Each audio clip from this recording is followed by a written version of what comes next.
Coming to you live from Darshan Studios, it's Zinc Comics Exposition. Hey, let's put on a show.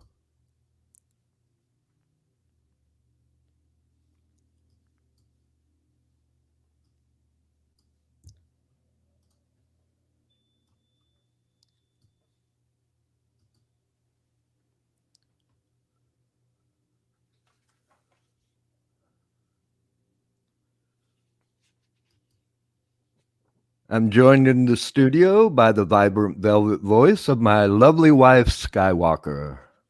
Greetings. Hello, everybody. We're back. We last season we began discussing the Osamu Tezuka's epic manga Buddha series, and now, per usual, the wife and I will continue to discuss the 8-volume manga masterwork Buddha. Buddha is Tezuka's last epic manga work. It's, as the title suggests, it's about the Buddha, but Prince Siddhartha isn't even born until page 264 of the first of the 8 volumes, and we're only on page 160. But the Buddha is just one of the characters in this story, which features many people from the various sutras and stories of the life of the Buddha, but also several fictitious characters as well. Thus far, most importantly, Tezuka has introduced us to the boys, Chapra and Tata. Chapra is a young slave of the lowest caste who lives with his mother. Tata is a young thief who also has the ability to talk to and or possess the spirit of any animal. After using these abilities to give save General Budai from an alligator attack, the general adopted Chapra. So does that pretty much bring us up to where we are at this point, do you think? Is there anything you wanted to add to that, Skywalker? It was Tata who has the ability to enter animals, right? Correct. Did I say Chapra? The way you brought up Chapra right after you said about getting into animals. So it almost sounded like you were saying Tata did that when he saved the general. Okay. But he did. Chapra saved the general by killing the alligator, like you said. Right. That's true. They did it together. Tata, good point. Tata possessed the alligators so that Chapra could kill them, or throw rocks at them and drive them away from the general. That is how it happened. That was okay. So that pretty much brings us up, correct? Right. Okay. We were doing several chapters, one a week in our last season, and we're up to chapter 6 now. And this chapter is entitled Chapra. So it was important that you knew who the characters we were talking about. In this chapter, it begins with the general ordering his captain to train his new son, Chapra. Anything you want to you can take it from here if you want, Skywalker. Well, it starts with him going in and telling who's this person who's in charge of him.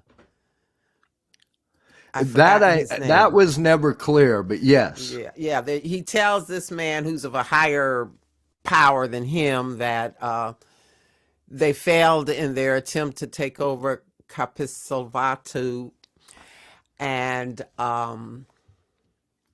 because of the locusts. And then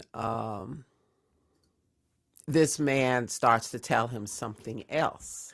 Well, actually, that happens a bit later, doesn't it?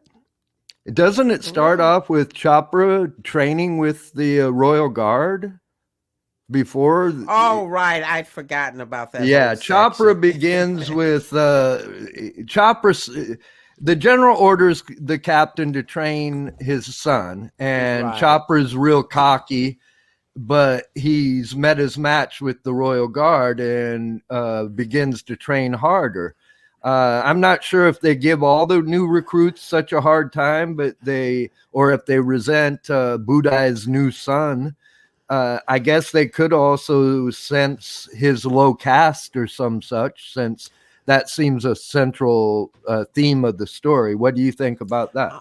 I think it's because two things. Chopra was a kid. He's only 12 and he's small and he's cocky. And that was the main problem. That was why, because he kept saying all these things that he could do. And then he kept getting beat.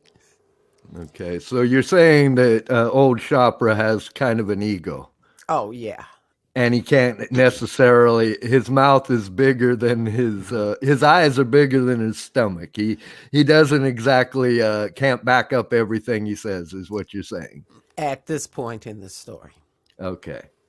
And okay, then it goes to the point you were talking about, where the general is ordered to stand down. Can you read that particular passage for us? Okay. And this is an order that has come from the king, and he's so the general is kind of upset. And then this person, who's definitely an elder, he says, there have been strange things happening around Kapilavastu recently.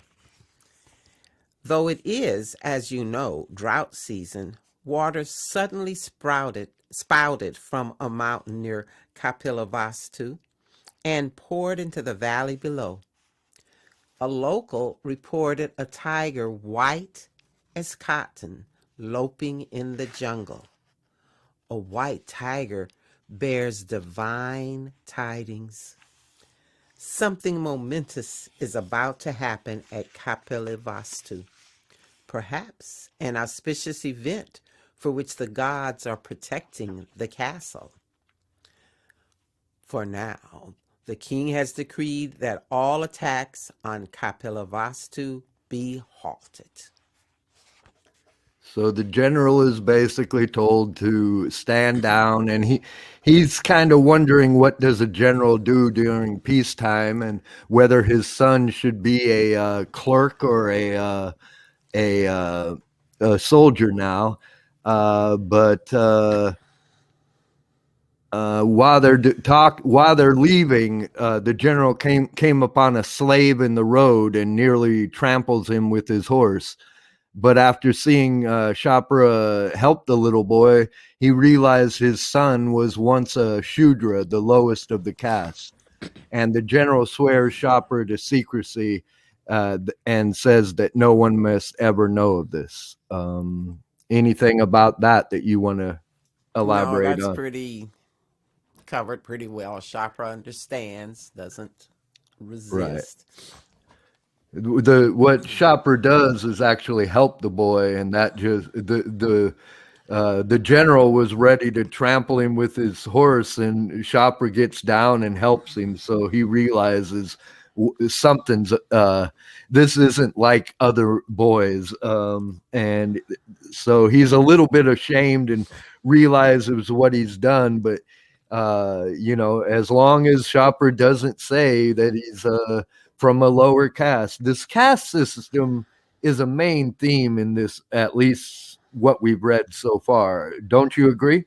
Well, yeah, it's because the caste system was really big, and still it's not legally in India, but it has such a strong influence. And actually, Buddhism, says all sentient beings deserve compassion and love and are the same. So right, the Buddhism is totally against the whole concept destroys the caste system. One question I have is it even India at this point, or are we dealing with pre-India? Like, was it another country at that time? No, it was India. It's just that they were divided up. It's just like, when China, in ancient China, when they had all the different little chiefdoms and different, kingdoms within the country. Okay. But it's still recognized. It was still called India. It was India. Okay. Well, now earlier, Chapra had boasted of his peerless ability with a bow, but he's apparently much better at just throwing rocks. He still soon earns a little respect, however, because he trains hard and takes his knocks. Do you agree with that? Yeah, but he also impresses them when he does throw a rock against a sword or a spear. And Yeah, it yeah. was one of It the was teachers. he does it two times. He does it the very first time in a sword fight, and then after he can't shoot with the bow, he calls it a cheap bow, and the archer takes offense and raises his bow at him, and Chopper throws a rock and knocks the bow out of his hand, and that kind of gives them some respect. Plus the fact that he then picks up the bow and hands it back to his teacher, so it shows that he has some honor about him, I think, too. At least that's what I took from it. Meanwhile, the monk, Chapra's mother, and Tata are trying to follow Chapra to Kosala. Correct? Right. But And I'd they're forgotten who that monk is and where he came from. he's the monk at the beginning. I forget his name, but he's the Oh. one who was basically searching for the next Buddha. Oh, okay, that's right. And, Okay, that's who that and is. yeah, that's who that Okay. is. And he basically found Tata instead, and Tata, because Tata can possess animals. That's his amazing ability. So he's now with Tata and Okay. Tata and Shopper's mother, and they're trying to follow and meet up with Shopper again.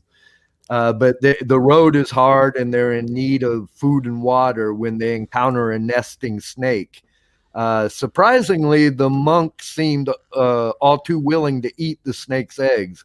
I thought all creatures were once Buddha, Skywalker. Did you see anything weird there?